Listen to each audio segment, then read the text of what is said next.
New at noon, 2 people have been airlifted to the hospital. This after a plane crash in Alcorn County. WTVA's Susan Parker is live not far from the scene in the Marshtown community. Susan, I understand this all happened as the pilot was attempting to return to the airport.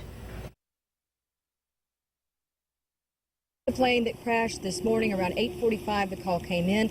It was piloted by Dr. David Chase. We are about less than a mile from the airport. We are in the Marshtown community in Kossuth off County Road 504, on County Road 504 off Highway 2. Now, I know investigators have this taped off. We're waiting for the FAA and the NTSB to arrive. But someone who's been here all morning is the Emergency Services Coordinator, Ricky Gibbons. Thanks for joining us. Tell us what happened.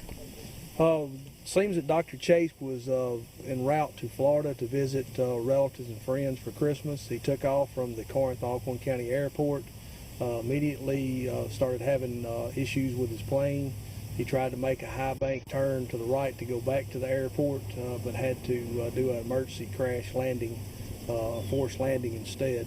As you can tell by looking at the plane we saw earlier, he was very blessed, but also his, I think, years of piloting skills helped him a lot as well, because he stopped just feet from the abandoned house where the plane now sits, and power lines that you don't see behind us.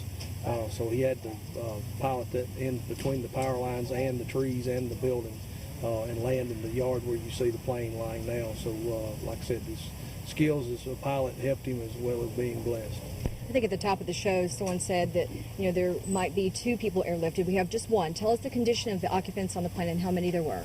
There were 4 occupants on the plane. Like I said, it was piloted by Dr. David Chase. His wife was on board, and his daughter-in-law and I think daughter.